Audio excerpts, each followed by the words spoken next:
Shrimad home remedies में आपका स्वागत है।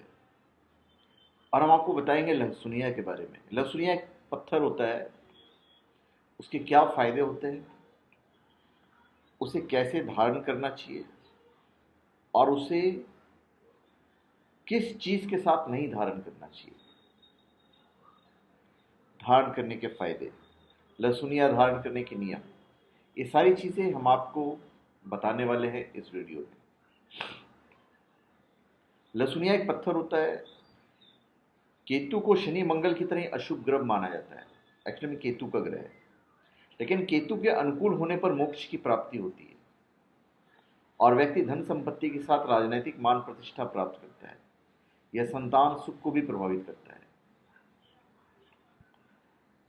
इसको लहसुनिया के साथ, मतलब लहसुनिया को जो धारण करते हैं उसके मैं नियम आपको बता देता हूँ। लहसुनिया धारण करने के लिए बुधवार का दिन सबसे बेस्ट दिन होता है। बुधवार के दिन अगर अश्विनी, मघा, मूल या रवि पुष्य योग हो तब इस रत्न को धारण करने का सर्वोत्तम योग बनता है। एक चीज आप याद रखिए कि 5 रत्ती से कम का लहसुनिया धारण करने से कोई लाभ नहीं मिलता है।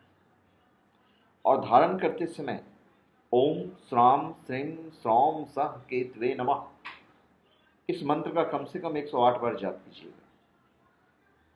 ओम श्राम श्रीम श्रौम सह केतवे नमः।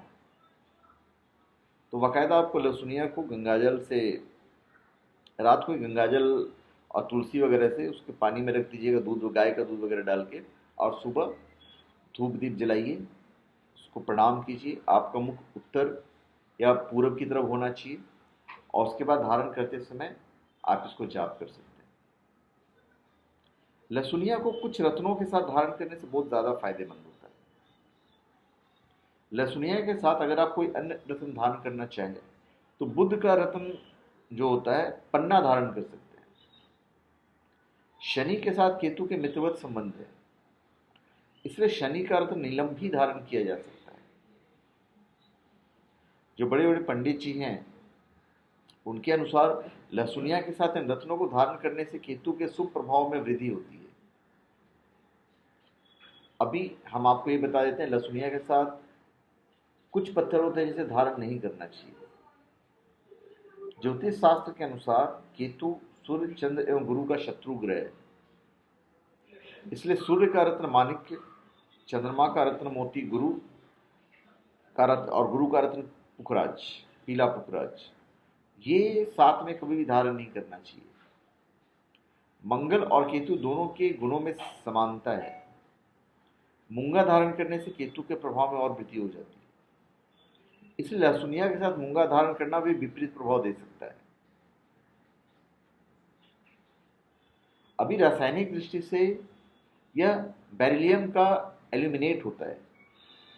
इसका हल्कापन, जो हल्का पीलापन लिए हरा रंग फेरस ऑक्साइड के कारण होता है। लहसुनिया धारण करने से दुख, दरिद्रता, व्याधि, भूत बाधा एवं नेत्र रोग नष्ट होते हैं। लहसुनिया की प्रमुख विशेषता यह है कि इसे धारण करने से केतु जनित समस्त दुष्प्रभाव शांत हो जाते हैं। एक्चुअली में केतु की शांति के लिए लहसुनिया धारण करना चाहिए। इसकी सतह पर सफेद रंग का सूत्र अथवा धारी होती है, जो कि इसे हिलाने डुलाने पर चलती हुई प्रतीत होती है। तो इस प्रकार देखने से बिल्ली की आंख के समान प्रतीत होती है। इसी कारण इसे विडालाक्ष अथवा कैट्स आई भी कहा जाता है। यह वायुगुला और पित्तज रोग का नाशक है, सरकारी कार्यों में सफलता दिलाने वाला तथा दुर्घटना आदि से बचाने वाला होता है। इसे विविध नामों से जाना जाता है: लहसुनिया, वैदुर्य, विडालाक्ष, केतु रत्न, सूत्रमणि। लहसुनिया अधिकतर पेगमाइडट, नाइस और अभ्रक में परतदार शिलाओं में पाया जाता है। यह नालों की तलहटी में ही पाया जाता है। लहसुनिया के बारे में और भी बता देते हैं। इसके प्रतिकूल होने पर लाख प्रयास करने पर भी उन्नति में बाधा आती रहती है। अगर ये प्रतिकूल हो गया तो बार बार दुर्घटनाओं का सामना करना पड़ता है, मानसिक तनाव और आर्थिक क्षेत्र में उतार चढ़ाव का सामना करना पड़ता है, भूत प्रेत एवं ऊपरी बाधाओं का सामना करना पड़ता है, संतान सुख में बाधा होता है।